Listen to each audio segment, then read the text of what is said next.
Good evening दोस्तों। बेटा voice video सब ठीक है? एक बार जरा मुझे चैट पे बता दें, वॉइस वीडियो सब ओके है?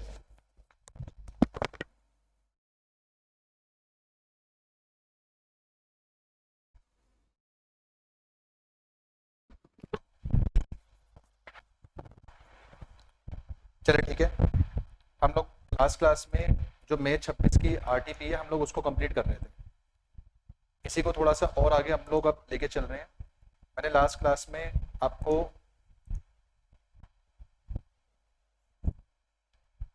बिल्स ऑफ एक्सचेंज तक के क्वेश्चन करवा दिए थे, अब मैं उसके आगे जो लेके चल रहा हूँ। एक सेकेंड बेटा, एक सेकेंड।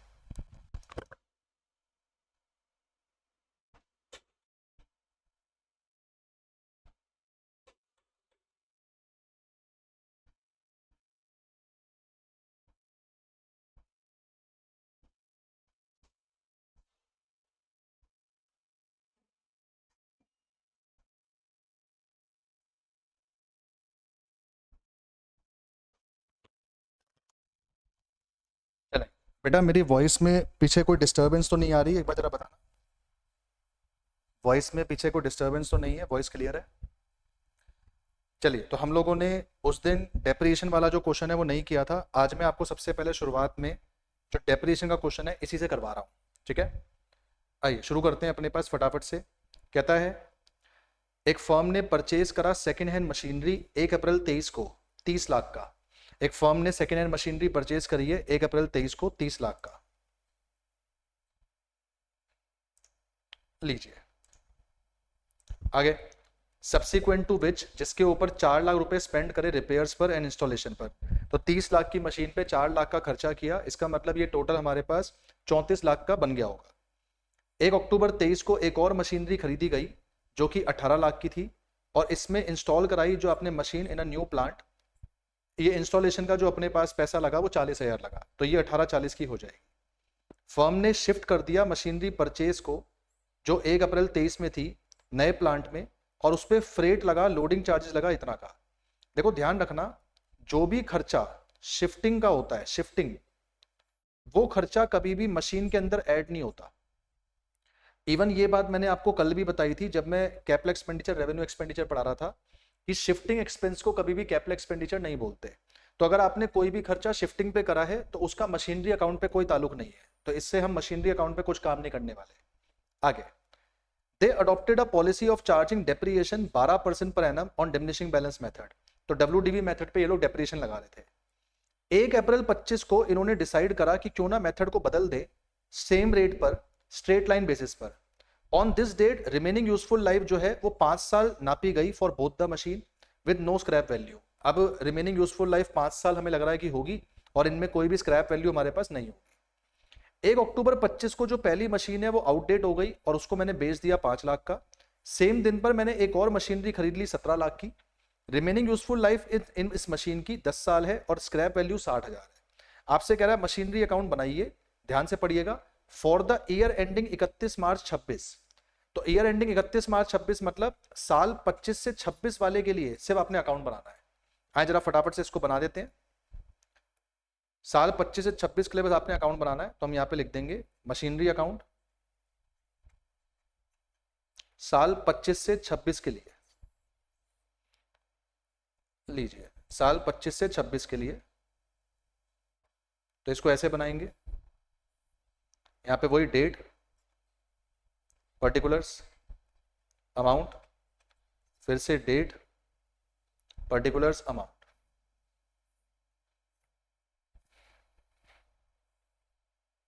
अब क्योंकि हम साल 25-26 के लिए बना रहे हैं तो यहां हमें 1 अप्रैल 25 से शुरू करना पड़ेगा और 1 अप्रैल 25 पे हम यहाँ पे बैलेंस बीडी डालेंगे। इसके लिए हमें वर्किंग नोट बनाना पड़ेगा क्योंकि हमारे क्वेश्चन में 1 अप्रैल 25 का डेटा नहीं दिया हुआ, डेटा उससे पहले का दिया हुआ है। तो हम 1 अप्रैल 25 का जो डेटा है वो वर्किंग नोट बना के निकालेंगे। वर्किंग नोट नीचे बना लेते हैं। 1 अप्रैल 25 का जो वर्किंग नोट है वो बनाना पड़ेगा। देखें वर्किंग नोट कैसे बनाना है। सबसे पहले हमने एक मशीन खरीद ली, जो मशीन हम लोगों ने ली है, स्टार्ट से पढ़ेंगे। सबसे पहले हम लोगों ने जो मशीन खरीदी वो मशीन हम लोगों ने ली है 1 अप्रैल 23 को 30 लाख की, जिसपे 4 लाख का खर्चा करा गया। तो 1 अप्रैल 23 को ली गई 30 लाख की, इस पे 4 लाख का खर्चा करा गया, तो ये 34 लाख की हो गई। अब ये पहला साल खत्म होगा 31 मार्च 24 और दूसरा साल खत्म होगा 31 मार्च 25। तो पहले साल में जो इसमें डेप्रिसिएशन लगा होगा वो लगा होगा 34 लाख पे 10% पूरे साल के लिए। ओके, फिर अपने पास अगले साल पे जो डेप्रिसिएशन लगेगा वो लगेगा, ये 340 बच जाएगा। फिर अगले साल पे डेप्रिसिएशन लगेगा 34 लाख में से 340 माइनस करके, क्योंकि WDV मेथड उस पे 10% पूरे साल के लिए।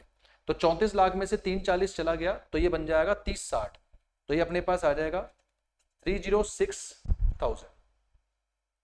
एक बार जरा मैं कैलकुलेटर पे चेक करके इसको चल लूं, एक सेकंड दीजिएगा।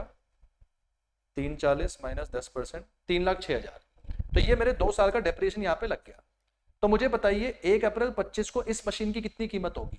तो 1 अप्रैल 25 को ये मशीन होगी 30,60,000 में से 3,06,000 भी डेप्रिशिएट हो चुका होगा। 30,60,000 में से 3,06,000 डेप्रिशिएट हो चुका होगा, तो ये बची होगी 27,94,000।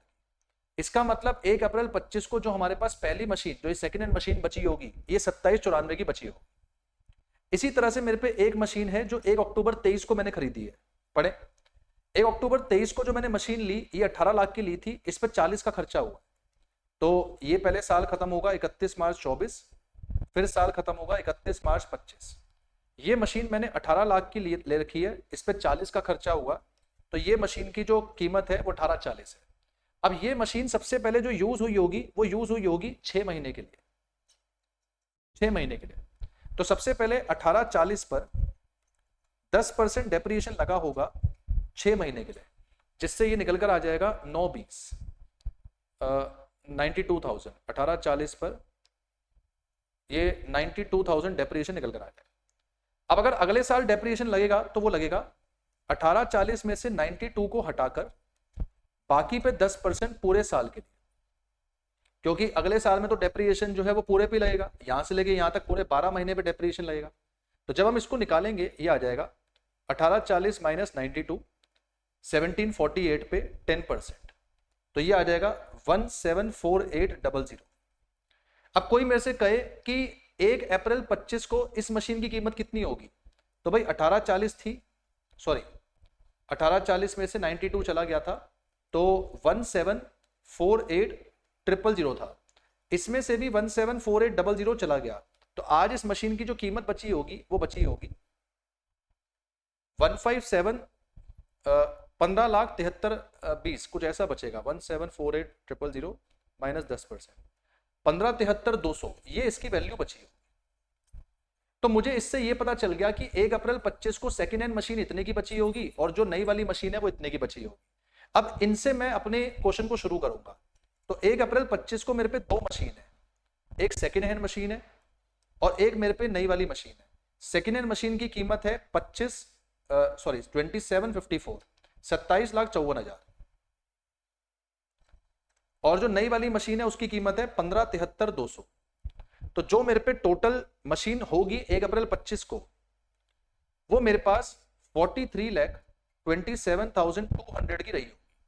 ये मैंने सबसे पहले यहाँ पे निकाला है कि 1 अप्रैल 25 को मेरे पे मशीन कितने की रही होगी, तो उसके लिए मैंने वर्किंग नोट बनाया। 1 अप्रैल 25 को मेरे पे टोटल मशीन इतने की रही होगी। असल में डेप्रिसिएशन के क्वेश्चन में यही सबसे बड़ा झोल होता है कि आपको क्वेश्चन शुरू करने के लिए जो डेटा दिया जाएगा वो किसी और साल का दिया जाएगा और जो आपसे अकाउंट मांगा जाएगा वो किसी और साल का होगा, तो आपको थोड़ा कंसेप्चुअली चलना पड़ेगा। तो 43,27,200 से हमारा क्वेश्चन शुरू होगा। यहां से मैं क्वेश्चन शुरू करूंगा।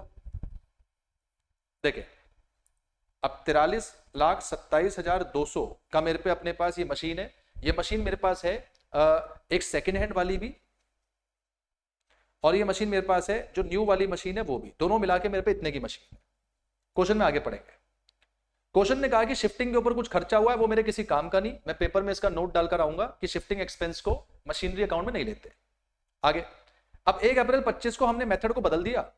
अब इस डेट पे रिमेनिंग यूजफुल लाइफ जो एसेस हुई वो 5 साल हो रही है फॉर बोथ द मशीन, यानी जो बची हुई मशीन है, जो सेकेंड हैंड वाली नई वाली मशीन है, अब वो सिर्फ और सिर्फ 5 साल के लिए और चल सकती है और उनकी कोई और स्क्रैप वैल्यू नहीं है। ओके, आगे 1 अक्टूबर 25 को 1 अक्टूबर 25 जो पहली मशीन थी वो आउटडेट हो गई और उसको मैंने बेच दिया। लो जी 1 अक्टूबर 25, मतलब यहां पहली मशीन आउटडेट हो गई, उसको मैंने बेच दिया। तो पहली मशीन मतलब ये सेकेंड हैंड वाली मशीन की बात हो रही है। ये जो सेकेंड हैंड वाली मशीन है ये आउटडेट हो गई और इसको मैंने बेच दिया। बड़े कितने में बेच दिया मैंने इसको बेच दिया 5 लाख। अब सिंपल इस पे प्रॉफिट लॉस निकालें। देखो यहां से लेके यहां तक जो महीने बनते हैं वो बनते हैं 6 महीने। तो 6 महीने का डेप्रिएशन हमें इस पे लगाना चाहिए, पर भूल मत जाना डेप्रिएशन अब एसएलएम से लगेगा क्योंकि मेथड बदल चुका है। तो यहां पर आके हम लिखेंगे बाय डेप्रिएशन, सेकेंड हैंड मशीन पे डेप्रिएशन लगाएंगे 6 महीने का। ध्यान देना मैं कैसे निकाल रहा हूं। Remaining book value second hand machine की कितनी है?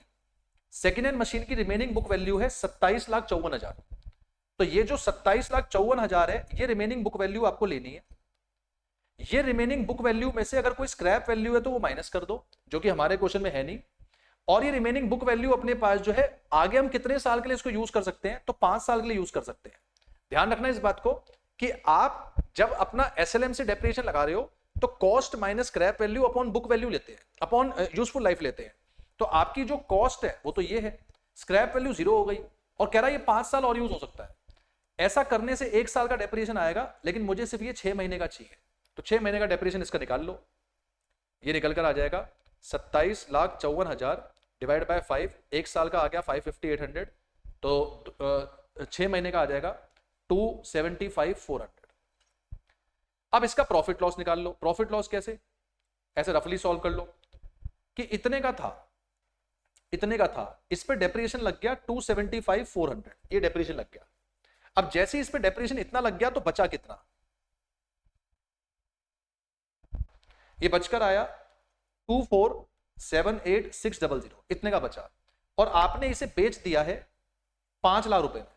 अगर आपने इसे 5 लाख रुपए में बेच दिया तो घाटे का सौदा हुआ। कितने घाटे का सौदा हुआ? 19,78,600। ये लॉस आ गया। जो लॉस आया, लॉस को हम लोग यहां पे आगे दिखा देंगे। 1 अक्टूबर 25 बाय P&L लॉस 19,78,600 रुपए का लॉस हो गया। ऐसे। अच्छा, क्वेश्चन ने यह भी बोला है कि जिस दिन आपने मशीन बेची उसी दिन आपने एक नई मशीन और परचेज कर ली 17 लाख की। लो जी, नई मशीन और परचेज कर ली 17 लाख की। तो यहां पे लिखेंगे टू बैंक, एक नई मशीन परचेज कर ली 17 लाख की। अब साल हमारा खत्म होगा, 31 मार्च 26 पे। तो 31 मार्च 26 पर हम लोग डेप्रिएशन लगा देंगे और डेप्रिएशन 2 मशीन पे लगेगा। एक तो जो ये वाली मशीन है सेकंड मशीन, सेकंड हैंड नहीं, सेकंड मशीन मतलब ये वाली मशीन। और एक जो मैंने अभी नहीं खरीदी। पहले नई वाली पे लगाते हैं। नई वाली मशीन 17 लाख की ली है, लाइफ इसकी 10 साल है और 60,000 की स्क्रैप वैल्यू है। तो 17 लाख की ली, 60,000 इसका स्क्रैप वैल्यू है। थोड़ा नीचे लिख देता हूं यहां पे। 17 लाख की ली, 60,000 स्क्रैप वैल्यू है, 10 साल इसकी लाइफ है। ये 1 साल का डेप्रिएशन है, पर ये अक्टूबर में खरीदी है तो अक्टूबर से लेके मार्च बनते हैं 6 महीने। तो हमें 6 महीने के लिए इसको सॉल्व करना है। इसको सॉल्व कर लेंगे। 17 लाख माइनस में 60,000 डिवाइडेड बाय 10 डिवाइडेड बाय 2, इससे इसका डेप्रिएशन निकल कर आ जाएगा 82,000। और जो ये सेकंड वाली मशीन बची है, इसकी कितनी बुक वैल्यू बची थी वो चेक कर लो। इसकी बुक वैल्यू बची थी 15,73,200। अब क्योंकि इसकी बुक वैल्यू 15,73,200 बची थी, उसमें से अपने पास जो है स्क्रैप वैल्यू इसकी 0 हो गई और इसकी रिमेनिंग लाइफ कितनी है? 5। इस पे पूरे साल का डेप्रिएशन लगेगा क्योंकि ये तो अपने पास 12 महीने का डेप्रिएशन है। तो इसको निकाल लेंगे। 15,73,200 डिवाइड बाय 5, इसका डेप्रिएशन निकल कर आ जाएगा 314,640। और इसी के साथ मेरा क्वेश्चन खत्म। लास्ट में कर देंगे टोटलिंग और जो बचेगा वो आपका आ जाएगा बैलेंस शीट। 31 मार्च 26 पे जो भी यहाँ पे बचेगा वो निकल कर आ जाएगा बैलेंस शीट। टोटलिंग कर लो, बैलेंस निकाल लो। दिस प्लस दिस माइनस ये सब कुछ, तो जो बचेगा वो आपका बैलेंस आ जाएगा। एक बार निकाल लेते हैं। 27,200 प्लस में 17 लाख, टोटल बन रहा है 27,200। इसमें से सबको माइनस कर देंगे 82,000, माइनस कर देंगे 314,640, माइनस कर देंगे 197,8,600, माइनस कर देंगे 275,400, माइनस कर देंगे 5 लाख, तो ये आपके पास बचकर आ जाएगा 28,76,560, 28,76,560। ये इसका क्वेश्चन है। ये क्वेश्चन अपने आप में 8 से 10 नंबर की वेटेज रखता है। इसमें अपने पास जो आपने अकाउंट बनाया है वो तो बेसिक है, लेकिन अकाउंट बनाने के लिए जो आपको शुरुआत करनी है 1 अप्रैल 25 से, उसका डेटा नहीं दिया, तो वो डेटा आपको नीचे यहाँ पे निकालना पड़ेगा वर्किंग नोट से। हम लोगों ने क्लास में ऑल्दो ऐसा एक सेम क्वेश्चन करा हुआ है, पर मैं इसका आपको एक आंसर जो वो भी दिखा रहा हूँ, एक बार इसका आंसर भी देख लीजिए ताकि आइडिया लग जाए। ये इसका क्वेश्चन है, ये लीजिए इसका आंसर,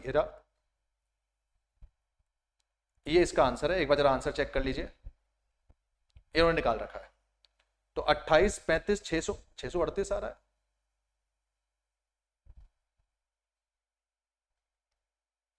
कुछ अलग करा क्या? एक सेकंड भाई।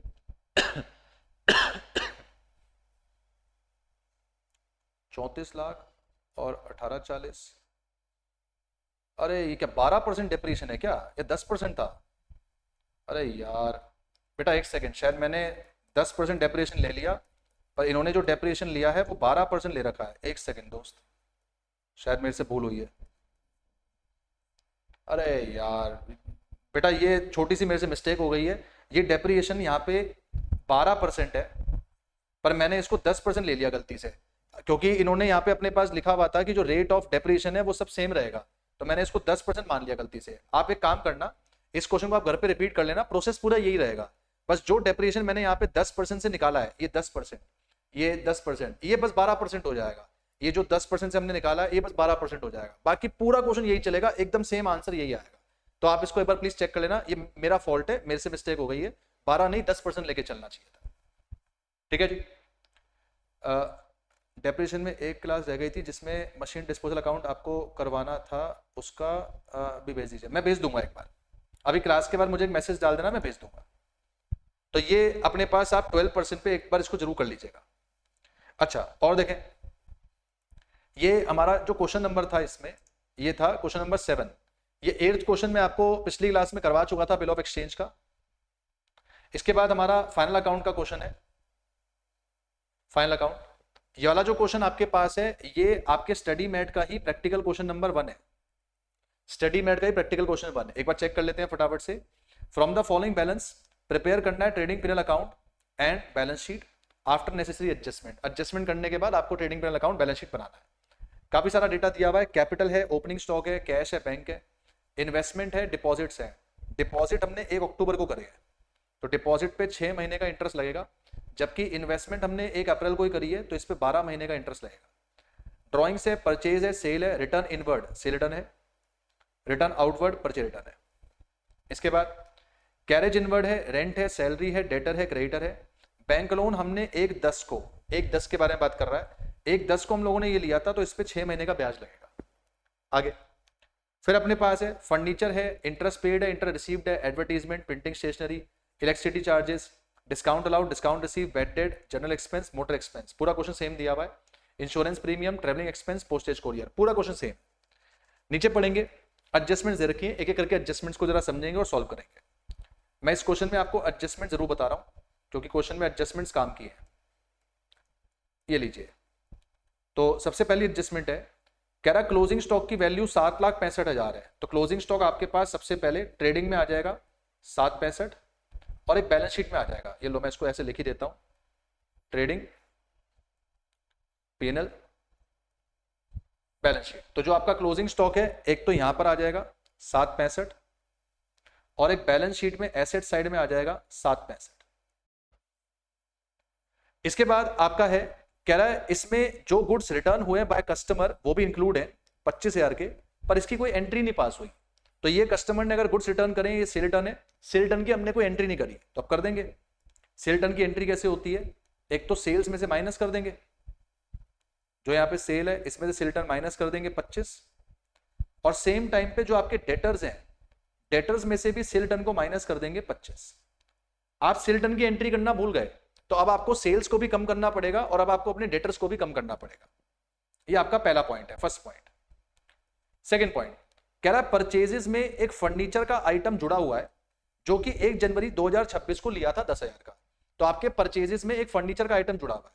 भाई परचेजेस में खाली गुड्स होने चाहिए, पर आपने परचेजेस में एक आइटम फर्नीचर का जोड़ा हुआ है, तो परचेज में से वो फर्नीचर का आइटम माइनस कर दो 10,000, और क्योंकि वो आइटम फर्नीचर का है तो फर्नीचर में जाके वो आइटम ऐड कर दो 10,000। अगर आप फर्नीचर खरीद रहे हो, फर्नीचर में जोड़ना चाहिए तो फर्नीचर में जोड़ दो, पर आपने गलती से उसको परचेज में जोड़ दिया तो परचेज में से घटा दो, तो परचेज में से घटा दिया और फर्नीचर में जोड़ दिया। अच्छा, भूल मत जाना ये फर्नीचर आपने जनवरी में लिया है, 1 जनवरी, तो अगर आपने ये फर्नीचर जनवरी में लिया है तो इस पर डेप्रिसिएशन भी कितने महीने का लगेगा? 3 महीने का। भूल मत जाना इस बात को, जब हम डेप्रिसिएशन लगाएंगे तो थोड़ा ध्यान रखना। इसने बोला भी है कि डेप्रिसिएशन लगाओ फर्नीचर पे। आए जरा ढूंढे, अंदर कोई और तो फर्नीचर नहीं है, अंदर फर्नीचर 25 है और 25 1 अप्रैल का है, तो पहले का जो फर्नीचर है वो 25 है, नया जो फर्नीचर आया 10 आया, तो टोटल फर्नीचर 35 हो गया। अब 35 पे आपको डेप्रिसिएशन लगाना है 10%। गौर करना, जो 25,000 का फर्नीचर है उस पर 10% पूरे साल का लगेगा, क्योंकि वो तो पूरे साल यूज हो रहा है, तो 2500। लेकिन जो 10,000 फर्नीचर नया आया है उस पर 10% डेप्रिसिएशन सिर्फ 3 महीने का लगेगा, तो 10,000 पे 10% 1,000, 3 महीने के लिए 250। इसका मतलब आपका जो ये डेप्रिसिएशन लगेगा ये 2750 रुपए का लगेगा। ये 2750 रुपए डेप्रिसिएशन आप यहाँ पे माइनस कर दोगे और यहाँ पीनल में आके दिखा दोगे डेप्रिसिएशन ऑन फर्नीचर 2750। ये इसकी एडजस्टमेंट है। क्वेश्चन हार्ड नहीं होता, क्वेश्चन को लिखा इस कदर जाता है कि क्वेश्चन पढ़ने में आपको थोड़ा तकलीफ होगी, पर अगर आप उसको रीड सही तरीके से कर लोगे तो क्वेश्चन इजीली आपका सॉल्व हो जाएगा। आगे नेक्स्ट, फिर कहता है फोर्थ एडजस्टमेंट, थर्ड एडजस्टमेंट कहता है 1 महीने का रेंट आउटस्टैंडिंग है, तो 1 महीने का रेंट आउटस्टैंडिंग है, सबसे पहले रेंट को जाके ढूंढो, रेंट रेंट रेंट, 1 महीने का रेंट आउटस्टैंडिंग है, ये रहा, रेंट अपने पास दे रखा है 66,000। भाई साल में होते हैं 12 महीने, आपसे कह रहा है कि 1 महीने का रेंट आउटस्टैंडिंग है, तो मतलब आपने साल में जो रेंट भरा होगा वो सिर्फ 11 महीने का भरा होगा। तो अगर 66,000 रुपए 11 महीने के हैं तो 1 महीने का कितना हो जाएगा? 6,000। कह रहा है जी यही 6,000 जो अपने पास है ये आउटस्टैंडिंग है। अब अगर ये आउटस्टैंडिंग है तो सबसे पहले लायबिलिटी में आ जाएगा आउटस्टैंडिंग रेंट 6,000, और दूसरा जो भी आप रेंट पीनल में आके दिखाते हो 66, उसमें आउटस्टैंडिंग ऐड हो जाएगा 6,000। दोबारा से, 1 महीने का रेंट आउटस्टैंडिंग है तो आपने जो रेंट भरा होगा वो 11 महीने का भरा होगा, तो अगर 66,000 11 महीने का है तो 1 महीने का कितना हो गया? 6,000। यही आउटस्टैंडिंग है, तो ये आउटस्टैंडिंग लायबिलिटी में भी आ जाएगा और ये रेंट में जाके जुड़ भी जाएगा। ये इसकी एडजस्टमेंट है। इसके अलावा इंश्योरेंस के बारे में बोल रहा है, पढ़े। कह रहा है इंश्योरेंस प्रीमियम में 18,000 प्रोप्राइटर की लाइफ इंश्योरेंस पॉलिसी है। लाइफ इंश्योरेंस पॉलिसी ड्रॉइंग्स होता है, लाइफ इंश्योरेंस पॉलिसी ड्रॉइंग्स होता है। ये 18,000 इंश्योरेंस प्रीमियम में जुड़ा हुआ है, उससे माइनस करेंगे तो इंश्योरेंस प्रीमियम 30 है। लो जी, जब यहां पे इंश्योरेंस प्रीमियम आप लिखोगे 30 में से हम माइनस कर देंगे LIC जो कि 18,000 है, तो ये खाली 12 बचेगा।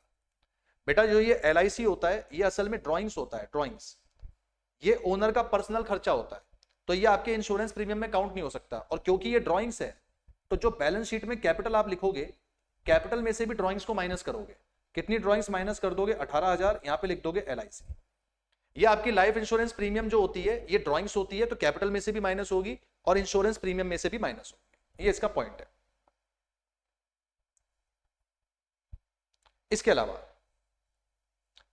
फोर्थ कहता है इंटरेस्ट पेड में 9,000 रुपए आपने पे करे हैं बैंक लोन के, और इंटरेस्ट रिसीव्ड पर्टेन करता है इन्वेस्टमेंट एंड डिपॉजिट को। पहले खाली इसकी बात करते हैं। कहता है इंटरेस्ट पेड में 9,000 रुपए पे करे हैं बैंक लोन के, तो पहले जरा ढूंढते हैं बैंक लोन का है। ये रहा बैंक लोन 2 लाख। मुझे बताओ अगर मैं 2 लाख पर 12% इंटरेस्ट लगाऊं और ये लोन अक्टूबर में लिया गया है, तो अक्टूबर से मार्च 6 महीने बन गए, तो ये जो इंटरेस्ट बनता है ये टोटल 12,000 बनता है। तो बैंक लोन पे जो इंटरेस्ट बनना चाहिए वो 12 बनना चाहिए, पर मेरा क्वेश्चन कह रहा है जो मैंने बैंक लोन का इंटरेस्ट पे करा है वो सिर्फ कितना पे करा है? 9,000। तो मेरे भाई अगर 12,000 इंटरेस्ट बनता है और मैंने सिर्फ 9,000 पे करा है, तो बैंक लोन का अभी भी इंटरेस्ट बकाया है। कितना बकाया है? 3,000। आइए जरा इसको हम लोग लिखें, ऐसे देखें। हमारे क्वेश्चन में इंटरेस्ट दिया हुआ है, इंटरेस्ट पेड। इस इंटरेस्ट पेड में हमने कुछ इंटरेस्ट बैंक लोन को भरा है जो कि है 9,000, जबकि बैंक लोन का इंटरेस्ट बनना चाहिए था 12,000। तो इसका मतलब 3,000 का बैंक लोन का इंटरेस्ट आज भी आउटस्टैंडिंग है। पहले इसी को शो करते हैं। अगर ये आउटस्टैंडिंग इंटरेस्ट है तो ये यहां पर आएगा, आउटस्टैंडिंग इंटरेस्ट 3,000, और सेम टाइम पर जो ये इंटरेस्ट यहां पीनल में आता है 9,000, उसमें ये आउटस्टैंडिंग 3,000 ऐड भी हो जाएगा, तो ये कितना बन जाएगा 12,000। तो बैंक लोन के इंटरेस्ट की अकाउंटिंग तो हमने कर दी कि एक तो आउटस्टैंडिंग इंटरेस्ट 3,000 आपका लायबिलिटी में चले जाएगा, और दूसरा इससे आपका खर्चा बढ़ जाएगा, तो खर्चों में बढ़ा के दिखा दो। पर सोचने वाली बात यह है कि जो आपको इंटरेस्ट दे रखा है वो 12,500 दे रखा है। अगर आपका टोटल इंटरेस्ट 12,500 है, 12,500 जिसमें से बैंक लोन का 9,000 था, तो जो बाकी का 3,500 होगा वो अदर्स होगा। इन अदर्स के बारे में कोई एडजस्टमेंट दे नहीं रखी, तो ये अदर्स सीधा सीधा उठ के पीनल में चले जाएगा। आइए इसको सीधा सीधा उठा के पीनल में डाल देना। हम यहां पे आके लिख लेंगे पीनल में ही टू इंटरेस्ट ब्रैकेट में अदर्स। अदर्स मतलब ये किसी और बात का इंटरेस्ट है, ये बैंक लोन का इंटरेस्ट नहीं है, तो इस इंटरेस्ट के बारे में कोई एडजस्टमेंट नहीं है, तो ये सीधा पीनल में आ जाएगा। एक और बार फिर से, 9,000 हमने पे करा हुआ है बैंक लोन को, बनना चाहिए 12, तो मतलब 3 आउटस्टैंडिंग है, 3 इसमें जोड़ के दिखाएंगे। जो 3 आउटस्टैंडिंग है वो लायबिलिटी में भी आएगा, पर ट्रायल बैलेंस में जो टोटल इंटरेस्ट दिया हुआ है वो 12.5 है। तो अगर 12.5 में से 9,000 बैंक लोन का है, तो जो बाकी का 3,500 होगा वो बैंक लोन का नहीं है, वो किसी अदर चीज का है। अगर वो अदर चीज का है तो वो ऐसे आपके पास अदर्स के नाम से पिनल में शो हो जाना चाहिए। अच्छा, इसके अलावा इंटर रिसीव दे रखा है। इंटर रिसीव्ड कह रहा है जो इंटर रिसीव्ड है, ये इंटर रिसीव्ड इन्वेस्टमेंट और डिपॉजिट का है। तो जरा ढूंढते हैं इन्वेस्टमेंट डिपॉजिट कितने कितने हैं। आइए, ये रहा, इन्वेस्टमेंट भी दे रखा है, डिपॉजिट भी दे रखा है, दोनों पे निकालें। ये 50 है, 50 पे 9%, 1 अप्रैल तो पूरे साल का, तो 50 पे 9% आ जाएगा 4,500। ये 3 लाख है, तो 3 लाख पे 20%, लेकिन ये अक्टूबर का है, तो अक्टूबर से मार्च मतलब 6 महीने, ये बन जाएगा अपने पास 30,000।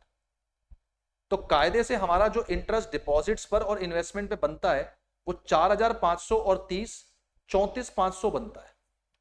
जबकि जो हमें मिला है इंटरेस्ट, जो हमें मिला है वो हमें मिला 28,500, बनता 34,500 है पर मिला 28,500 है। तो इसका मतलब 6,000 का इंटरेस्ट आज भी अक्रूड है। आइए, 6,000 का इंटरेस्ट आज भी अक्रूड है। कैसे लिखेंगे? इंटर रिसीव्ड हमारी इनकम है, तो एक तो पीनल में जाके लिखेंगे 28,500, पर क्योंकि 6,000 अक्रूड है तो अक्रूड इसके अंदर ऐड हो जाएगा। अक्रूड मतलब मिलना बाकी है, तो टोटल मेरा इंटरेस्ट यहां कितना आ जाएगा 34,500। और जो अक्रूड इंटरेस्ट होता है वो पीनल के साथ साथ हमारी जो बैलेंस शीट है उसमें भी आएगा, एसेट्स में। तो अक्रूड इंटरेस्ट हमारा यहां पर आ जाएगा 6,000, क्योंकि ये मिलना बाकी है तो ये हमारा एसेट भी है। मतलब जैसे आपका बैंक लोन वाला पॉइंट था, सेम आपका ये वाला पॉइंट भी बन गया। एक तो ये आपकी इनकम में ऐड हो जाएगा और दूसरा ये एसेट में आके रिफ्लेक्ट हो जाएगा। इनकम में ऐड और एसेट में रिफ्लेक्ट, यहां पर और यहां पर। चले, एडजस्टमेंट शायद खत्म हो गई, इतनी थी बस। कह रहा है इंटरेस्ट लोन पर 2, इन्वेस्टमेंट डिपॉजिट पे 2, ये तो हो गया। अच्छा, एक और है, कह रहा है प्रोविजन फॉर डाउटफुल डेट 2.5% बनाओ अंडर डेटर्स। डेटर्स के ऊपर 2.5% का प्रोविजन बनाना है, तो पहले ढूंढना पड़ेगा डेटर्स कितने हैं। आइए जरा डेटर्स को एक बार देख लें। हाँ, डेटर्स अपने पास है 2.35, तो डेटर अगर आपके 2.35 के हैं, 2.35 में से अगर 25 चला गया तो 2.10 बचा। अब जो 2.10 आपका बचा है, इस 2.10 पर आपको प्रोविजन बनाना है 2.5%।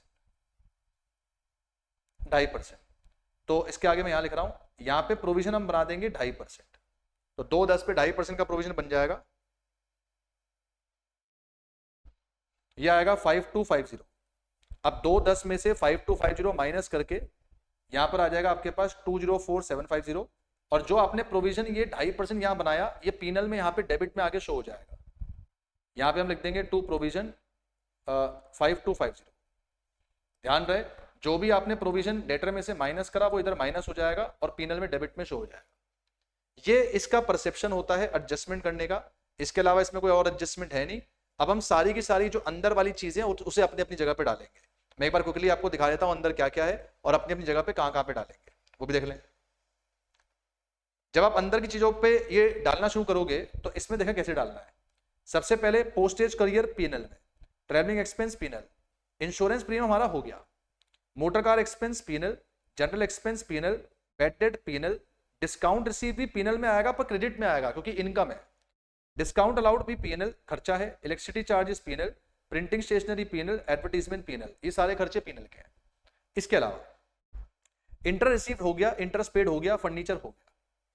इसके अलावा बैंक लोन हो गया, बैंक लोन लायबिलिटी होता है, लायबिलिटी में जाएगा, क्रेडिटर भी बैलेंस शीट, डेटर हो गया, ये भी balance sheet, salary, salary PNL, rent हो चुका, कैरेज इनवर्ट ट्रेडिंग में आएगा, परचेज रिटर्न से रिटर्न दोनों ट्रेडिंग में आएगा, अपने अपने सेल परचेज से माइनस हो जाएगा, सेल्स भी ट्रेडिंग, परचेज भी ट्रेडिंग, ड्रॉइंग्स हमारा बैलेंस शीट में आएगा, कैपिटल से माइनस होगा, इन्वेस्टमेंट डिपॉजिट दोनों के दोनों हमारे एसेट्स होते हैं तो बैलेंस शीट में एसेट्स में आएगा, कैश और बैंक दोनों बैलेंस शीट में आएंगे, ओपनिंग स्टॉक हमारा ट्रेडिंग में आएगा, कैपिटल हमारा बैलेंस शीट में आएगा।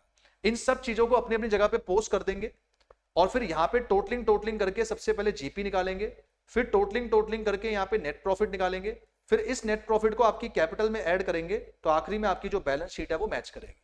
ये इसका फाइनल अकाउंट का पूरा हिसाब किताब है। आपने जब फाइनल अकाउंट को करना है इस तरीके से करना है।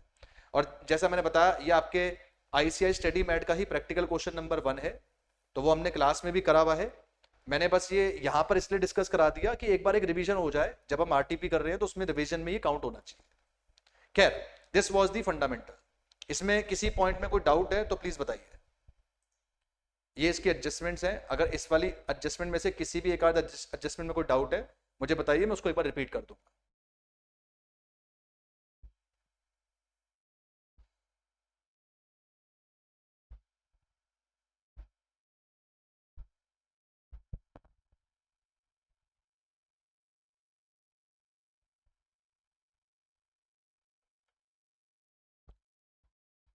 चलिए ठीक है, कोई डाउट नहीं है, आगे चलते हैं।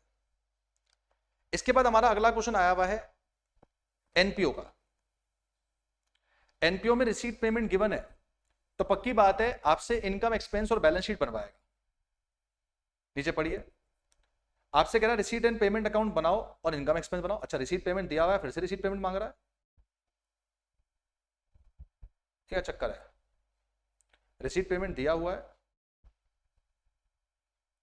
और फिर से रिसीट पेमेंट मांग रहा है, बड़ी अजीब बात है भाई। जो रिसीट पेमेंट दिया हुआ है वही रिसीट पेमेंट आप कॉपी कर दो। इनकम एक्सपेंस मांग रहा है, इनकम एक्सपेंस हमें बना के दिखाना पड़ेगा। मैं एक बार जरा इसके आंसर में देख लूं, इन्होंने रिसीट पेमेंट बनाया दोबारा।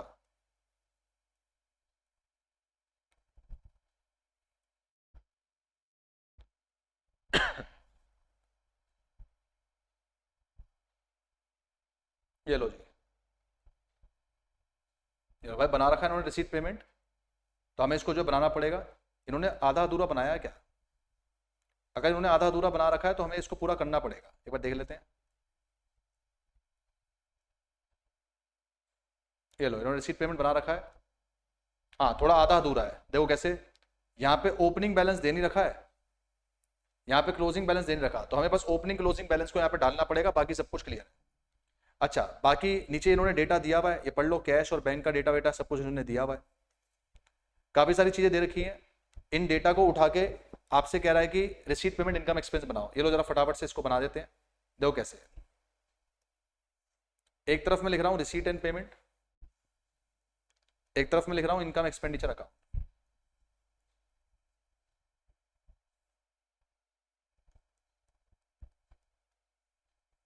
जिन चीजों की इंफॉर्मेशन होती है उनको एडजस्ट करके डालते हैं, जिनकी इंफॉर्मेशन नहीं होती उनको डायरेक्ट डालते हैं। आइए जरा देखें कैसे। सबसे पहले है सब्सक्रिप्शन 62130। सब्सक्रिप्शन के बारे में ये दे रखा है सब्सक्रिप्शन ड्यू, मतलब आउटस्टैंडिंग। आइए, तो सब्सक्रिप्शन इनकम में आएगा, सब्सक्रिप्शन आउटस्टैंडिंग करंट ईयर यहाँ पे ऐड हो जाएगा, आउटस्टैंडिंग प्रीवियस ईयर यहाँ पे माइनस हो जाएगा।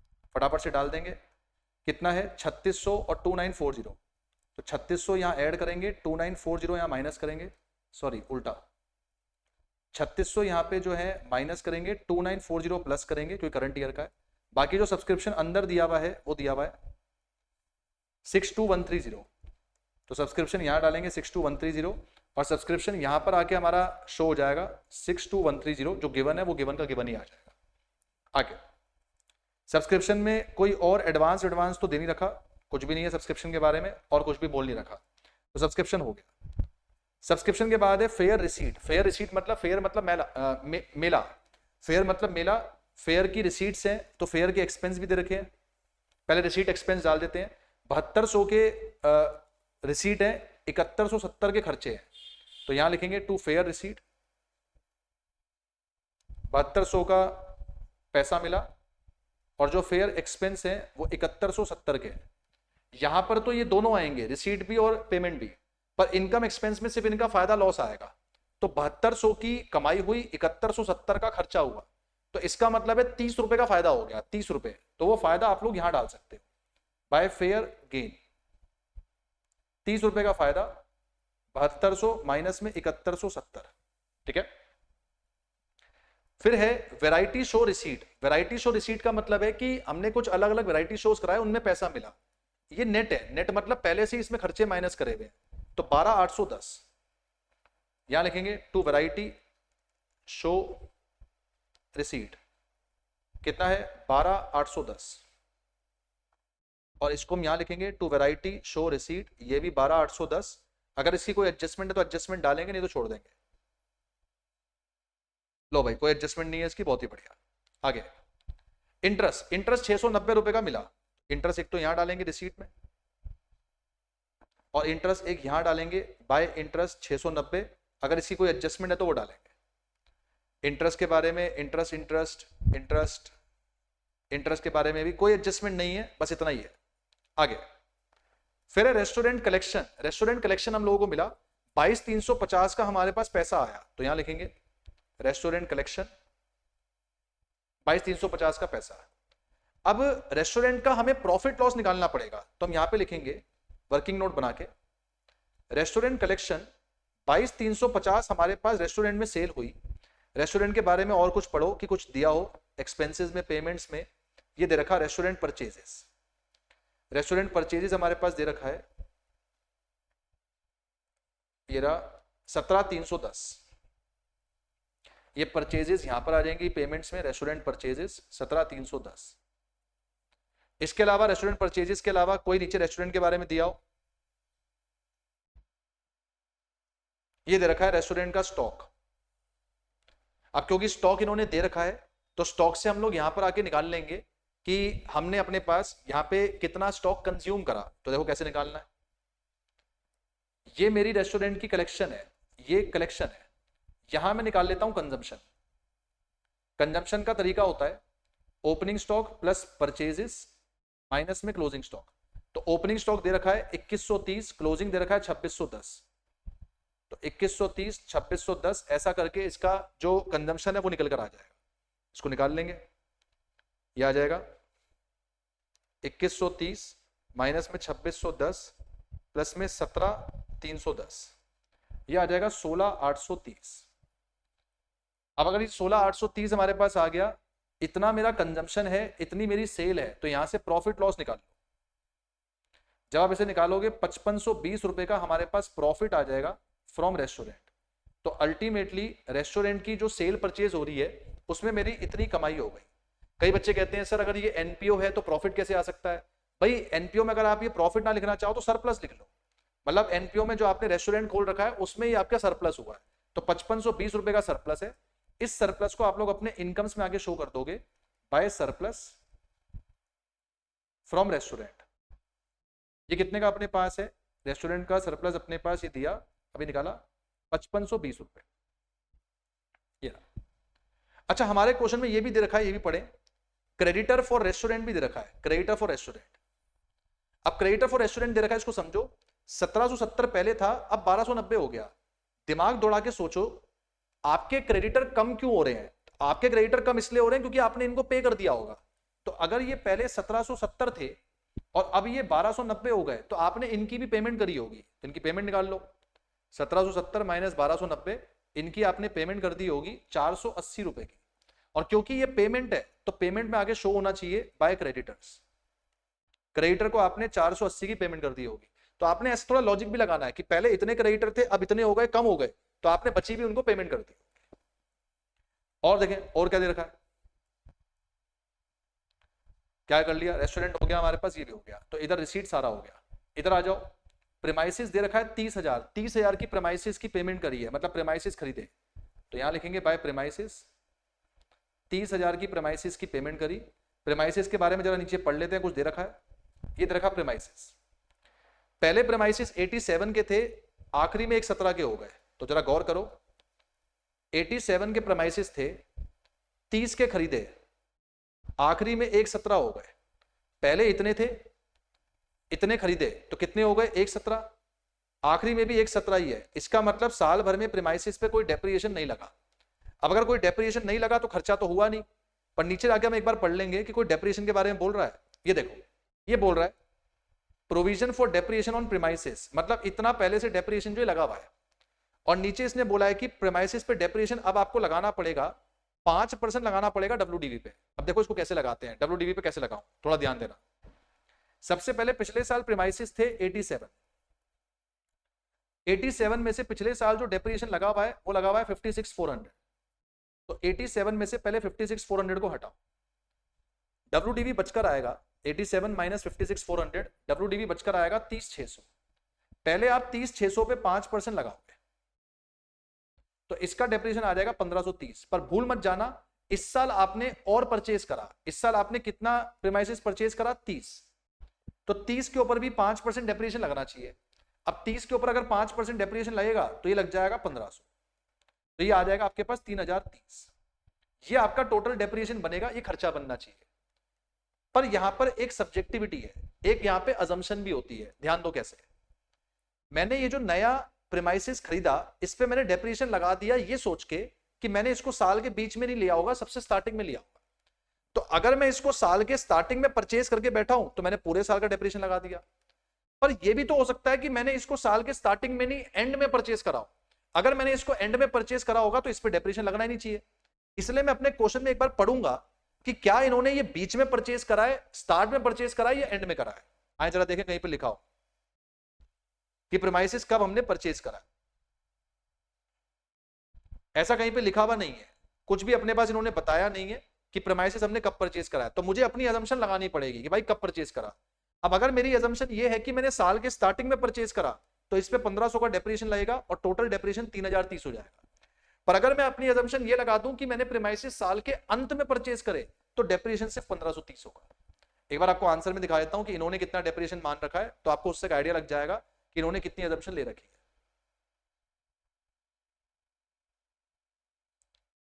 ये लीजिए, इन्होंने ये डेप्रिसिएशन देख लो, डेप्रिसिएशन ऑन प्रीमाइसिस 3030, ये देखो इन्होंने 3030 लिया है, मतलब ये मान के चल रहे हैं कि जो 30,000 का हमने प्रीमाइसिस खरीदा वो बिगिनिंग में लिया हो। इन्होंने इसकी कहीं पे अजम्पशन दे रखी है, तो मैं आपको दिखा देता हूं। एक तो नलायक बिना कोई अजम्पशन लिखे काम कर देते हैं, अजम्पशन नहीं लिखते। बेटा इन्होंने कोई अजम्पशन नहीं लिखी हुई है, तो आप जब अपना क्वेश्चन करोगे तो कृपया करके उसमें एक अजम्पशन डाल देना। जब आप अपना क्वेश्चन करोगे उसमें लिख देना कि हमने प्रीमाइसिस स्टार्ट में लिया है, तो ये 3030 का इसका डेप्रिसिएशन आ जाएगा। तो हम यहां पर आके इसको लिख देते हैं, प्रीमाइसिस का डेप्रिसिएशन 3030, ठीक है। ये इसका फंडामेंटल है। और देखें, फिर ये कहता है अपने पास प्रीमाइसिस के बाद रेंट, रेंट है 2400, रेंट के बारे में कोई एडजस्टमेंट, कोई एडजस्टमेंट रेंट के बारे में कोई भी एडजस्टमेंट नहीं है, तो रेंट सिर्फ 2400 आ जाएगा। टू रेंट 2400 और टू रेंट में ये यहां पर भी बाय रेंट आ जाएगा 2400।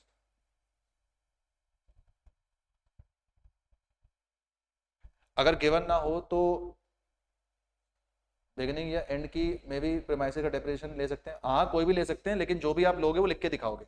अगर आप बिगिनिंग लेके चल रहे हो तो डेप्रिसिएशन इस तरीके से लगेगा जैसे मैंने अभी लगाया 3030। अगर आप एंड मान के चल रहे हो तो डेप्रिसिएशन फिर सिर्फ ये होगा 1530, क्योंकि फिर खाली जो आपका साल के स्टार्टिंग में प्रीमाइसिस था उस पर डेप्रिसिएशन लगेगा, एंड वाले पे कोई डेप्रिसिएशन नहीं लगेगा। अच्छा और देखें, रेंट भी हो गया। रेंट के बाद है rates and taxes, rates and taxes है 3780।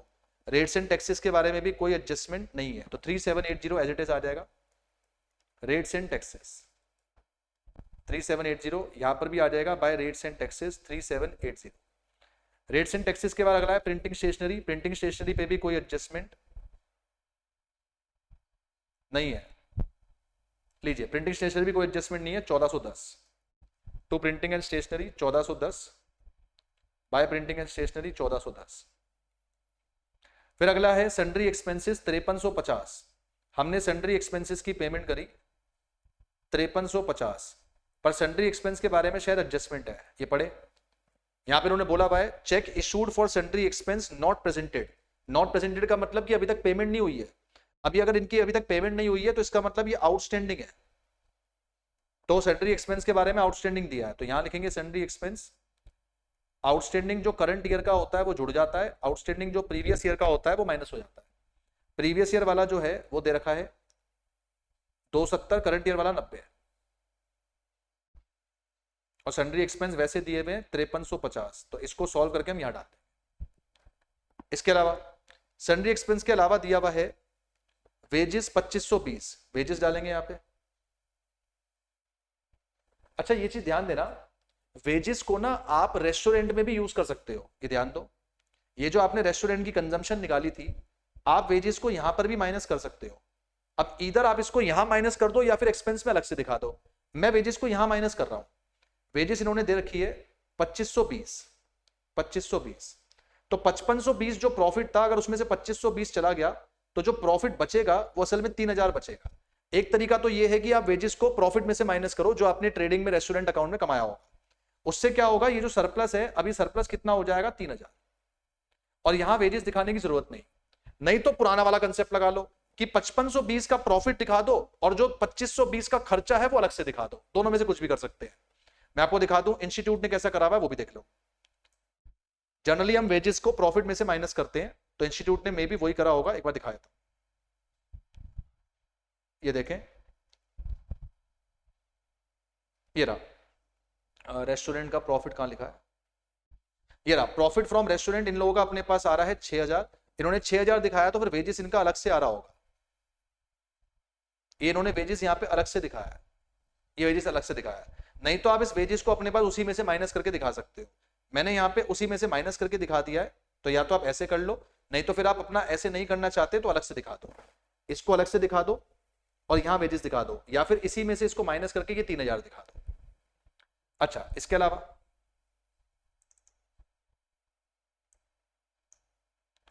और कह रहा है वेजेस के अलावा अगला है वेजेस भी हो गया, फेयर एक्सपेंस हो गया, ऑनरेरियम टू सेक्रेटरी। ऑनरेरियम के बारे में कोई जानकारी दी हो, ऑनरेरियम के बारे में, ऑनरेरियम ऑनरेरियम यहाँ पढ़े, ऑनरेरियम पेड टू जो सेक्रेटरी है वो 12000 है। एनुअल ऑनरेरियम जो सेक्रेटरी को पे होता है वो 12000 है, जबकि जो ऑनरेरियम यहाँ पे दे रखा है वो 11 है, मतलब 1000 आउटस्टैंडिंग है। तो ऑनरेरियम हम यहाँ लिखेंगे बाय ऑनरेरियम 11 पे करा है, इधर हम लिखेंगे टू ऑनरेरियम 11, देना असलियत में 12 होता है, तो 1000 का जो ऑनरेरियम है वो आपका आउटस्टैंडिंग माना जाएगा ऐसे। इसके अलावा फेयर एक्सपेंस हो गया, रेस्टोरेंट परचेज हो गया, रिपेयर्स, रिपेयर्स 960 रुपए के हैं, रिपेयर डालेंगे, टू रिपेयर 960, यहां पर आ जाएंगे बाय रिपेयर 960। रिपेयर के बाद दे रखा है नई कार आपने ले ली है जिसमें प्रोसीड ऑफ पुरानी जो कार है वो 9000 है, तो आपने नई गाड़ी जो है वो परचेज कर ली, इसकी वैल्यू दे रखी है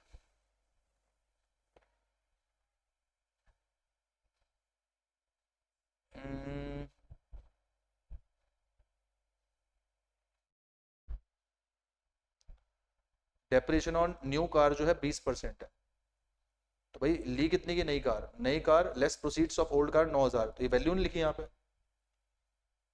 क्या निकालनी पड़ेगी भाई, निकालनी पड़ेगी। एक बार इसको देख लेते हैं, पहले की गाड़ी इतनी है, अब गाड़ी इतनी हो गई भाई, ये निकालनी पड़ेगी। आओ जरा देखें इसको। सबसे पहले जो पहले वाली गाड़ी है वो है 36570 की, लिखना पड़ेगा 36570 की गाड़ी है, इसमें से पहले से जो डेप्रिसिएशन लगा हुआ है वो लगा हुआ है 30870, तो ये बचेगी कितने की, 36570 में 30870 का डेप्रिसिएशन लगा हुआ है, तो ये 5700 की गाड़ी पुरानी वाली बची हुई है। अब ये जो पुरानी वाली गाड़ी बची हुई है इसमें हमने एक नई गाड़ी ले ली, और नई गाड़ी जो हमने ली है उसमें प्रोसीड पुरानी गाड़ी के 9000 के हम लोगों ने जो कैंसिल कर दिए। इसका मतलब ये गाड़ी हमारी पहले से बची हुई है, ये रिमेनिंग है। अब इस वाली गाड़ी को हम किसी को दे रहे हैं, तो ऐसे एंट्री समझो, न्यू कार आएगी, पुरानी वाली कार जाएगी, अब जो पुरानी वाली कार है वो 5700 की है, ये गई, लेकिन पुरानी वाली गाड़ी 5700 वाली 9000 में गई। तो अगर 5700 वाली गाड़ी 9000 में जा रही है तो इसका मतलब ये हो गया कि आपको इसके ऊपर कितने का 3300 रुपए का फायदा हुआ होगा। तो फायदा आपने यहां लिखा होगा, टू पिनल गेन फायदा। ओके, अच्छा, जो पुरानी वाली गाड़ी अपने पास चली गई तो उसका जो डेप्रिएशन वगैरह है वो भी आप संभाल के तो रखोगे नहीं, तो ये जो एक्यूमुलेट डेप्रिएशन है 30,870 इसको आप कैंसिल करोगे, ये यहां कैंसिल होगा। तो इससे जो इसका बैलेंसिंग फिगर है वो बचेगा, पर यार ये निकालना ही पड़ेगा। एक मिनट मैं इसको निकाल ही देता हूं,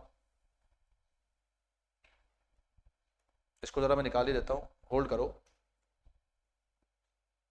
क्वेश्चन में इन्होंने जो नई गाड़ी परचेज करी है 46,800 दिखा रखा है, कोई एजम्पशन लगा रखी है? 3300 का प्रॉफिट सही निकाला है यार, क्या अब्रप्ट एजम्पशन से काम करते हैं बेटा। ये 3300 का जो प्रॉफिट है ये तो सही है, इन्होंने अपने पास ना ऐसे काम किया है, जरा ये देख लो, इनका ऐसा कहना है, हाँ यहां पे ध्यान देना, इनका ये कहना है कि हमारी गाड़ी अगर बिक गई और उसके बाद भी क्लोजिंग में गाड़ी इतनी बच रही है तो इतने की गाड़ी हमने ली होगी, जबकि डेप्रिसिएशन वगैरह कैंसिल करके बैलेंस फिगर से भी निकाल सकते हैं, पर इन्होंने डायरेक्ट निकाल दिया। इन्होंने कहा है कि इतनी गाड़ी हमारे पास जो है बची होगी, तो 46,800 ही नई गाड़ी है।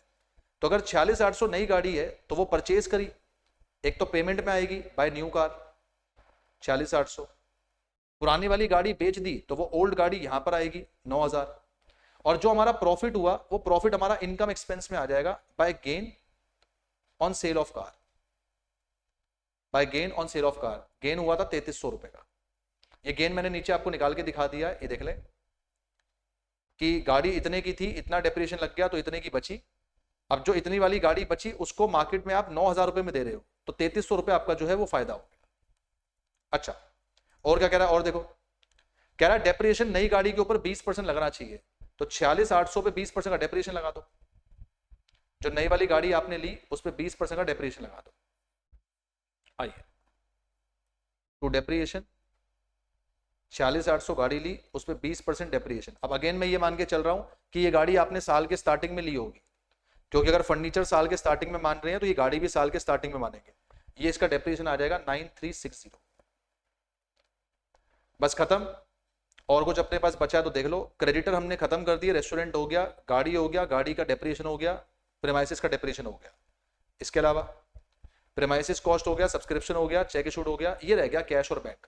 ओपनिंग कैश है 450, तो ओपनिंग कैश यहां आ जाएगा, बैलेंस बीडी 450, और ओपनिंग जो बैंक बैलेंस है वो है 24420, ओपनिंग बैंक बैलेंस है 24420। इन सबको ऐड कर देना तो आपके पास यहाँ पे क्लोजिंग बैलेंस बैलेंसिंग फिगर बचेगा, लेफ्ट वाला पूरा ऐड करके राइट में जो ये बैलेंस बचेगा ये आपका क्लोजिंग बैलेंस बचेगा। ऐसी इनकम एक्सपेंस को आपने पूरा ऐड करना है, जो भी बैलेंस बचेगा वो सरप्लस और डेफिसिट बचेगा, ये पूरी इनकम से ऐड करनी है, ये पूरे एक्सपेंस माइनस करनी है, जो भी बैलेंस बचेगा वो सरप्लस या डेफिसिट बचेगा। मैं एक बार आपको दिखा देता हूं इनका क्लोजिंग बैलेंस कितना बच रहा है और सरप्लस डेफिसिट कितना बच रहा है। ये लो, इनका सरप्लस बच रहा है 43,760 का, और जो इनका क्लोजिंग बैलेंस बच रहा है वो बच रहा है 10,350 का, ये बचेगा 10,350, और सरप्लस बचेगा 43,670 का।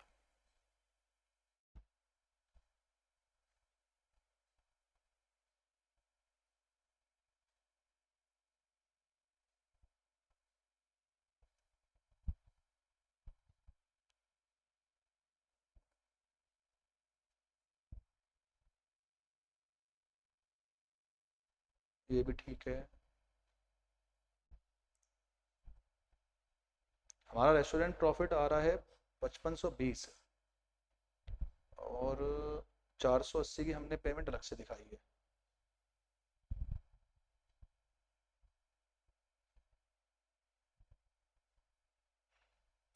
अच्छा, ये इसमें एक फंडा ये चेंज होगा, ये पूरा अकाउंट बेटा ये मैंने बना रखा है, इसमें एक फंडा ये चेंज कर लेना दोस्त, ये क्रेडिटर की पेमेंट यहाँ पे नहीं आएगी, क्योंकि इन लोगों ने हमारे पास क्वेश्चन में खुद ही पेमेंट्स में लिख के दे रखी है पेमेंट, ये रहा, इन लोगों ने ये पेमेंट खुद ही लिख के दे रखी है, ये रहा, रेस्टोरेंट परचेज 17,310, मतलब ये ऑलरेडी टोटल पेमेंट है। अगर ये ऑलरेडी टोटल पेमेंट है तो 17,310 हम दिखा चुके हैं। तो 480 जो आपके पास है इसको हम यहां पर आके दिखाएंगे। ये देखें 480 आपका रेस्टोरेंट परचेज में यहां जुड़ जाएगा, क्योंकि ये भी आपने परचेज किया होगा।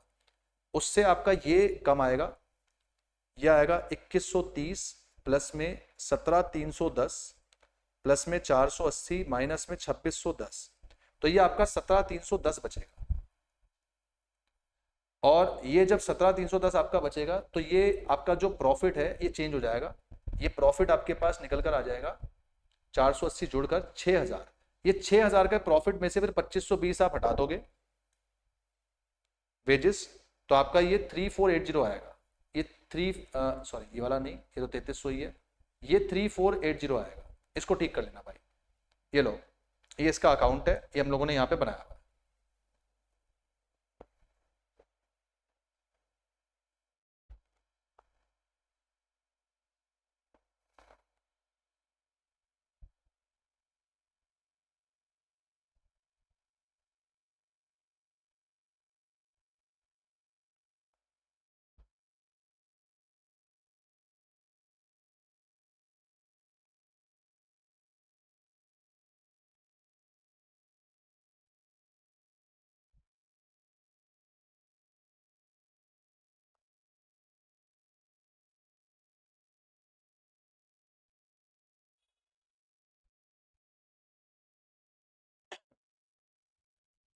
ठीक है भाई, हो गया।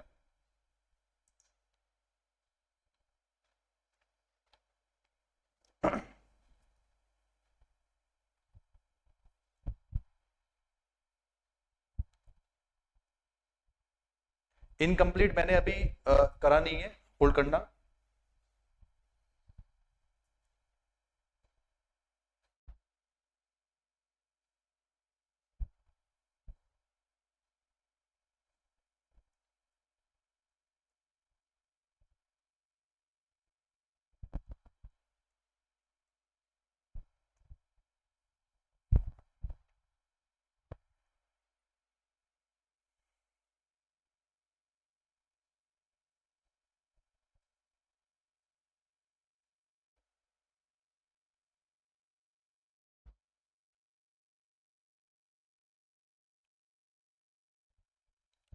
ये क्वेश्चन नंबर 6 के बी पार्ट में आता है, एक बार ये भी देख लो। Short notes on fundamental accounting assumptions. Assumptions हमारी 3 टाइप की है, going concern, consistency, accrual. Going concern कहता है एक बार बिजनेस शुरू हुआ तो लाइफ लॉन्ग चलता रहेगा, मतलब कि इनफाइनाइट उसकी लाइफ होगी, हमारी कोई भी इंटेंशन नहीं होगी अपने बिजनेस को बंद करने की।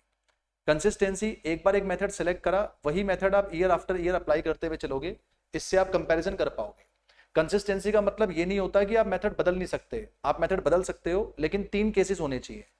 या तो आप बेटर प्रेजेंट कर सको, या फिर नया कोई लॉ मार्केट में आ जाए, या फिर नया कोई अकाउंटिंग स्टैंडर्ड मार्केट में आ जाए, तो आप मेथड बदल सकते हो। अक्रूवल, अक्रूवल अजम्पशन ये कहती है कि आपने अपने इनकम एक्सपेंस को वहां रिकॉर्ड करना है जिस साल में वो हुए हैं। इस साल से कोई मतलब नहीं है, इस बात से कोई मतलब नहीं है कि उनकी रिसीट कब हुई, उनकी पेमेंट कब हुई। तो आप अपने इनकम एक्सपेंस को वहां रिकॉर्ड करोगे जहां पे वो हुए हैं, इस बात से कोई मतलब नहीं कि उनकी रिसीट कहां पे हुई है, पेमेंट कहां पे हुई है। देन नोटिंग चार्जेस क्या है? नोटिंग चार्जेस पे आपने ऐसे लिखना होगा, नोटिंग चार्जेस वो अमाउंट है जो होल्डर पे करता है बिल का। Noting charges is that price which is paid by holder, which is paid by holder to establish मतलब प्रूव करना, to establish the fact of dishonor। कोई बिल बाउंस हो चुका है, उस बिल पे ये बात को प्रूव करवाना कि वो बिल बाउंस हो चुका है, उसको लेके हम नोटेरी के पास जाते हैं। हम नोटेरी को कुछ पैसा देते हैं, वो पैसा कौन पे करता है? होल्डर पे करता है। क्यों पे करता है? ताकि वो स्टैब्लिश करके चल सके द फैक्ट ऑफ डिसऑनर। अच्छा, ये चार्जेस रिकवरेबल होते हैं। These charges are recoverable from drawee. ये चार्जेस हम अपने ड्रॉई से रिकवर करते हुए चलते हैं। तो ये इसकी सिंपल सी शॉर्ट नोट हो जाएगी। आगे फिर कहता है posting of journal entry into ledger. इसके ऊपर शॉर्ट नोट बतानी है कि जर्नल एंट्री को लेजर में कैसे डालते हैं। अब जर्नल एंट्री को लेजर में डालने का बड़ा सिंपल सा तरीका है, कोई भी एंट्री उठा लो, जैसे श्याम टू सेल्स, ये एंट्री है। इसको अगर मुझे लेजर में डालना है तो दो लेजर बनते हैं, जैसे एक श्याम और एक बना सेल्स। तो श्याम यहाँ पे डेबिट हो रहा है 2000 से, तो श्याम में डेबिट वाली साइड में हम 2000 डालेंगे, और सेल्स क्रेडिट हो रहा है 2000 से, तो सेल्स में क्रेडिट वाली साइड 2000 डालेंगे। अपने अकाउंट में कभी अपना नाम नहीं आता, तो श्याम में नाम आ जाएगा टू सेल्स, क्योंकि सेल्स की वजह से डेबिट हुआ, और सेल्स क्रेडिट हुआ श्याम की वजह से, तो यहाँ पे आ जाएगा बाय श्याम। ऐसे आपने किसी भी एक एग्जाम्पल को लेके इनको प्रूव करके बताना है कि जब आप लेजर बनाओगे तो कैसे बनाओगे, तो ऐसे और इस तरीके से आपको लेजर बना के दिखाना है। इसके अलावा machine hour rate method of calculating depreciation, अभी हाल ही में हम लोगों ने पढ़ा था। मशीन आवर रेट मेथड में हम लोग डेप्रिएशन ऐसे निकालते हैं, डेप्रिएशन पर एनम इक्वल टू होता है कि कितने मशीन आर आपने यूज करे अपॉन में कितने मशीन आर आपके टोटल अवेलेबल है, इनटू कर देते हैं हम लोग डेप्रिशिएबल वैल्यू। डेप्रिशिएबल वैल्यू कैसे निकलता है? डेप्रिशिएबल वैल्यू का मतलब ओरिजिनल कॉस्ट में से स्क्रैप वैल्यू को हटा दो। ये मेथड हमें कहां लगाना पड़ता है? ये मेथड हम वहां लगाते हैं जहां मशीन कितने घंटे के लिए यूज होगी इसका डेटा अवेलेबल हो, यानी कि data for usages of machine in hours is available. अगर data for usages of machine in hours available है तो आप इस मेथड को लगा के चलोगे। कॉस्टिंग में बेसिकली हम इस मेथड को यूज करते हैं। Then retirement of bill of exchange. Retirement of bill of exchange का मतलब कि आप अपने बिल की पेमेंट समय से पहले कर दोगे तो आपको रिबेट मिलता है, तो इसका मतलब है paying of bill of exchange before maturity date, before maturity date with rebate. With rebate का मतलब क्या है कि आपका कुछ पैसा माफ कर दिया जाएगा with rebate for early payment. Early payment करने पे आपको एक रिबेट मिलेगा। इस पूरी चीज को हम लोग नाम दे देते हैं retiring the bill. Retiring the bill. इसमें ड्रॉअर की बुक्स में और ड्रॉई की बुक्स में ये एंट्री पास होती है। ड्रॉअर एंट्री करता है कि उसको पैसा मिल रहा है कैश टू बी आर, पर उसको रिबेट अलाउ करना पड़ेगा तो वो रिबेट को डेबिट करेगा। ड्रॉई कहेगा कि मैं बिल्स पेबल का पैसा पे कर रहा हूं तो बिल्स पेबल टू कैश, लेकिन उसको साइड बाय साइड रिबेट मिलेगा तो वो रिबेट को अपनी बुक्स में क्रेडिट करेगा, क्योंकि उसके लिए ये इनकम है। तो उसकी बुक्स में एंट्री हो जाएगी BP to cash to rebate. ये रिबेट को डेबिट कर रहा है क्योंकि इसके लिए खर्चा है, ये रिबेट को क्रेडिट कर रहा है क्योंकि इसके लिए ये इनकम है, इसका ये फायदा है। ये इसकी शॉर्ट नोट्स हैं जो इन्होंने आखिरी में पूछा। इसके अलावा एक 17 क्वेश्चन में उन्होंने ये बोला कि अमाउंट ऑफ डिस्काउंट बता दो कितना राइट ऑफ करेंगे हर साल 5 साल में। तो इसके लिए आपने ये पढ़ा था कि आपको एक वो रेशियो में बना के इसको जो दिखाना पड़ता है। एफएलके लिमिटेड इशू कर रहे हैं 3 लाख डिबेंचर 10-10 के एट 9.40। 1 जनवरी 25 को इन्होंने इशू करा है। कह रहा है इनको हम रिडीम करेंगे at the end of 5 years from date of issue. अब देखो ऐसा है, आपने 1 जनवरी 25 को डिबेंचर इशू करे, अब 5 साल बाद, 5 साल बाद मतलब यहां पे जाके आप इन डिबेंचर्स को रिडीम कर दोगे आफ्टर 5 years। मतलब यहां पे जाके 3 लाख डिबेंचर है, इनकी आप रिडम्पशन जो है वो यहां कर दोगे 3 लाख डिबेंचर की पूरों की एक साथ। तो बताओ हर साल आपके जो डिबेंचर रहे होंगे वो कितने रहे होंगे? हर साल आपके डिबेंचर रहे होंगे 3 लाख डिबेंचर है इंटू 10, तो फेस वैल्यू 30 लाख यहां भी रही होगी, यहां भी रही होगी, यहां भी रही होगी, यहां भी रही होगी, यहां भी रही होगी। क्योंकि जब आप रिडम्पशन साल के आखिरी में जाके करोगे, 5 साल बाद जाके करोगे, तो हर साल जो आपके डिबेंचर यूज हो रहे होंगे वो तो सेम वैल्यू यूज हो रही होगी। In outstanding amount of debenture at each year end की आपको रेशियो बनानी पड़ती है। जब आप इसकी रेशियो बना दोगे तो ये रेशियो बनकर आ जाएगी 1:1:1:1:1। तो आपको जो भी डिस्काउंट और लॉस होगा वो डिस्काउंट और लॉस आपको इस रेशियो में राइट ऑफ करना पड़ेगा। अब कितना डिस्काउंट है भाई? आपने 10 वाला डिबेंचर 9.40 में इशू करा, तो आपका डिस्काउंट 0.60 का है एक डिबेंचर पे, तो 3 लाख डिबेंचर पर कितना होगा? तो 3 लाख इंटू 0.6 कर लो, 1,80,000 का डिस्काउंट होगा। ये 1,80,000 का डिस्काउंट हर साल में बराबर बराबर मात्रा में जाके राइट ऑफ होगा। तो 1,80,000 को आप हर साल में 1/5 करके राइट ऑफ करोगे। जब आप करोगे तो ये हर साल में 36,000 रुपए राइट ऑफ होते हुए चलेगा। इसका मतलब 1,80,000 का जो डिस्काउंट है 36,000 आपको हर साल में राइट ऑफ करना पड़ेगा। मैं इसका एक बार आंसर आपको दिखा देता हूं, ये देखें। कुछ ऐसे इन्होंने करके दिखा रखा होगा।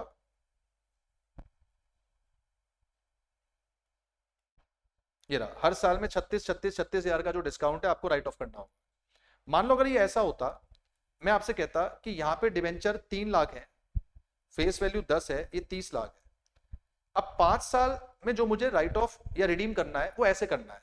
मान लो मैंने यहां पर डिवेंचर जो है 10 लाख के रिडीम कर दिए, उसके बाद मान लो मैंने अगले साल कुछ रिडीम नहीं करे, उसके अगले साल मैंने 5 लाख और रिडीम कर दिए, फिर मैंने 5 लाख और रिडीम कर दिए, और अंत में मैंने 10 लाख रिडीम कर दिए। अगर ऐसा होता कि मैं रिडीम हर साल में कर रहा हूं और वो भी कुछ कुछ अमाउंट कर रहा हूं, तो क्या होता?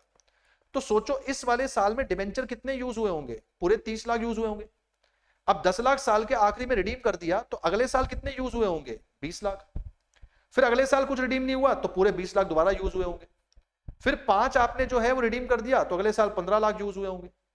फिर आपने 5 लाख जो है रिडीम कर दिया तो अगले साल 10 लाख यूज हुए होंगे, और फिर आखिरी में आपने 10 लाख फिर से रिडीम कर दिया तो अब 0 यूज हुए होंगे। ऐसे केस में जो यूज करी हुई फिगर है वो ये निकल कर आएगी। फिर आप इनकी रेशियो निकालोगे, 5 2 जा, 5 3 जा, 5 4 जा, 5 4 जा, 5 6 जा, तब ये रेशियो आपकी जो है निकल कर आएगी। और फिर आप अपना वो जो डिस्काउंट आया था 1,80,000 का, आप इस रेशियो बांटते। हमारे क्वेश्चन में उसने कहा कि 5 साल बाद जाके रिडीम होगा, तो 5 साल बाद जाके रिडीम होने का मतलब है कि हर साल आपकी जो फिगर है वो 30-30 लाख ही रहेगी, और 30-30 लाख रहेगी तो रेशियो बराबर बन गई। रेशियो बराबर बन गई तो हर साल में 36-36 हजार जाके जो राइट ऑफ होगा। पर अगर ऐसा नहीं होता, आपके क्वेश्चन में इस तरीके से बोला जाता, तो फिर आप ऐसे करके चलते। ये एक अल्टरनेटिव इसका क्वेश्चन का सोल्यूशन होता अगर उसने बोला होता रिडम्पशन आपको हर साल में करनी है तो। ओके, अब इस क्वेश्चन में इस आरटीपी के अंदर हमने सारे क्वेश्चन डिस्कस कर लिए हैं, कुछ क्वेश्चन छोड़कर, जो मैं आपको नेक्स्ट क्लास में बताऊंगा। जो मैंने क्वेश्चन छोड़े हैं वो ये छोड़े, एक बार देख लें। 17-18 क्वेश्चन मैंने कर दिया है। अभी भी अपने पास जो है 16 क्वेश्चन बचा है जिसमें मुझे लेजर अकाउंट बनाने हैं। 15 एक अपने पास शेयर्स का क्वेश्चन है, 14 अपने पास शेयर का क्वेश्चन है, अभी हमें इसको करना है। 14 ये क्वेश्चन आपके पास 4 फीचर और रीइशू का है जिसमें 3-3 एंट्री होती है, ये भी हमने नहीं करा, ये भी करना है। एंड एक अपने पास 13 क्वेश्चन डिसोल्यूशन का है, ये भी आपका जो क्वेश्चन है ये बुक का ही क्वेश्चन है, इलस्ट्रेशन नंबर 2 है शायद, जहां तक मेरा ख्याल है, एक बार इसको आप चेक कर सकते हैं, अदरवाइज मैं ही करवाऊंगा। देन इससे ऊपर अपने पास गुडविल का एक क्वेश्चन है, ये करना है। एंड जो सिंगल एंट्री का क्वेश्चन दिया हुआ है अपने पास, वो एक बड़ा क्वेश्चन दिया हुआ है, एक ही करना है। पीछे हमने इन्वेंट्री का क्वेश्चन एक छोड़ा हुआ है, तो नेक्स्ट क्लास में होपफुली ये खत्म हो जाएगा। तो ये इस बार की आरटीपी आपकी कवर हो जाएगी। बाकी इसका हम लोग जो है नेक्स्ट क्लास में करेंगे परसों। मुझे किसी बच्चे ने बोला कि मशीन डिस्पोजल वाला लेक्चर जो है वो नहीं है, तो मैं अभी आपके पास ब्रॉडकास्ट पे मशीन डिस्पोजल वाला जो लेक्चर है वो डाल रहा हूं। जिन बच्चों ने वो नहीं करा हुआ वो देख लेना।